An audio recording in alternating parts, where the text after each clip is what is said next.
حضرت میاں شیر محمد شرقپوری علیہ رحمہ فجر کی نماز کے بعد یہ ٹوٹیاں نہیں جس طرح ہوتی تو وہ چھوٹا سا برآمدہ تھا تو برآمدے کے اوپر بیٹھ کے وظائف کرتے تھے اور پھر اشراق کی نماز تک وہاں بیٹھتے اور پھر تشریف لے جاتے.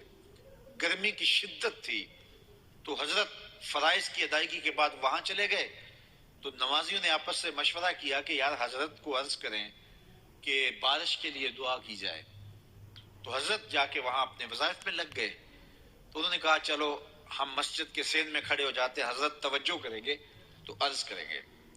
تو جتنے نمازی تھے وہ سارے صحن میں کھڑے ہو گئے اور برآمدے کے اوپر میاں صاحب وظائف میں لگے.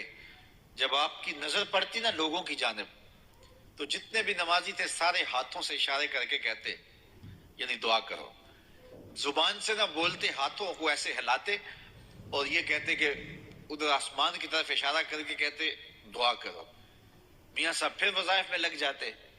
پھر جب میاں صاحب کی آنکھ اٹھتی نا تو یہ سارے ہاتھ اٹھاتے اور آسمان کی طرف ہاتھ اٹھا کہتے. میاں صاحب پھر وظائف میں لگ جاتے. جب 2-3 مرتبہ ایسا ہوا نا تو میاں صاحب کی ہنسی نکل گئی اور ایسے آسمان کی طرف دیکھ کے کہا چل ہن پا دے.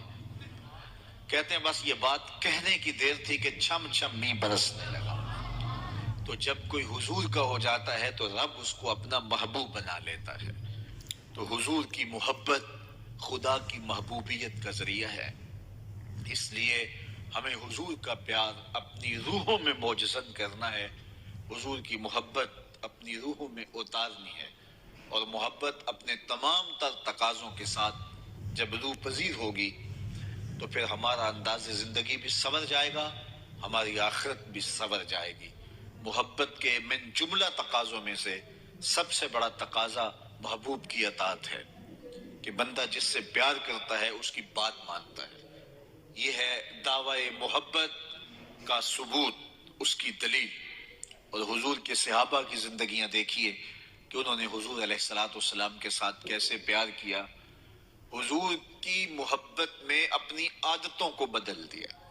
حالانکہ عادتیں نہیں بدلی جاتی. 2 سکے بھائی ہوں, رشتہ کتنا گوڑا ہے, اور ایک گھر میں پرورش پائی ہے, ایک گود میں پلے ہیں, ایک باپ کے گہوارہ تربیت میں رہے ہیں, لیکن طبائع میں اختلاف یہ ایک فطری بات ہوتی ہے. ہمارے پاس لوگ آتے ہیں 2 سکے بھائی ہوتے ہیں, ایک کی طبیعت ادھر کو جا رہی ہوتی ہے, دوسرے کا مزاج ادھر کو جا رہا ہوتا ہے. ایک سخت نرم مزاج ہوتا ہے اور دوسرے کی آنکھوں سے انگارے پھوٹ رہے ہوتے ہیں. ایک معاف کر دینے والا ہوتا ہے, ایک سخت غصیلا ہوتا ہے. ایک کی طبیعت کے اندر تلخی کی چنگاریاں ہوتی ہیں اور ایک کی طبیعت کے اندر نرمی کے پھول ہوتے ہیں. آپ نے بھی دیکھا ہوگا. تو یہ ایسا ہوتا ہے. اب اسی طرح کھانے پینے کی چیزوں میں طبائع کا اختلاف یہ فطری بات ہے. ایک کو ایک چیز پسند ہوتی ہے, دوسرے کو وہ چیز پسند نہیں ہوتی ہے. بعض کا ماں کو مسئلہ ہوتا ہے کہ یہ چیز اگر میں تیار کرتی ہوں تو میرا دوسرا بیٹا نہیں کھاتا, تو اس کے لیے بعد سے الگ سے کوئی چیز تیار کرنی پڑتی ہے کہ اس کی ڈیمانڈ یہ ہے اور میرے اس بیٹے کی ڈیمانڈ یہ ہے. مائیں مزاج سمجھتی ہیں. ایک آغوش میں پرورش پانے کے باوجود خون ایک ہے, گہوارہ تربیت ایک ہے, دودھ ایک ہے, لیکن طبیعتوں کے اندر اختلاف پایا جا رہا ہے.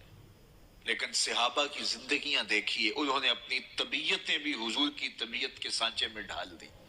حضرت انس بن مالک کو کسی نے دیکھا کہ وہ شوربے سے کدو کے ٹکڑے نکال کے کھا رہے ہیں, تو کہا یہ کیا کر رہے ہو؟ کہا میں نے ایک دن حضور کو یوں کرتے ہوئے دیکھا تھا. تو طبائع کا اختلاف یہ ایک فطری اختلاف ہوتا ہے, لیکن صحابہ نے اس کو بھی چھوڑا اور حضور کی محبت کے سانچے میں ڈال دیا. پھر اس چیز کا انتظار نہیں کیا کہ حضور کا فرمان کیا ہے, حضور کی چاہت پہ اپنے مزاج کو بدلا. اللہ اکبر. حضور علیہ الصلوۃ والسلام مدینہ المنورہ کی گلی سے گزر رہے تھے. ایک گنبد نما مکان بن رہا تھا اور ایسے مکان حضور کو پسند نہیں تھے. تو آقا کریم علیہ السلام نے پوچھا یہ مکان کس کا ہے؟ کہا فلاں انصاری کا ہے. حضور گزر کے چہرے پہ تھوڑے سے ناگواری آثار حویدہ ہوئے. کسی نے اس صحابی کو بتا دیا کہ حضور گزرے تھے, تیرے مکان کو دیکھا, شاید پسند نہیں آیا. 2-4 دن کے بعد حضور دوبارہ گزرے, دیکھا کہ وہاں ملبے کا ڈھیر پڑا ہوا تھا. فرمایا اس صحابی کو بلایا گیا. کہا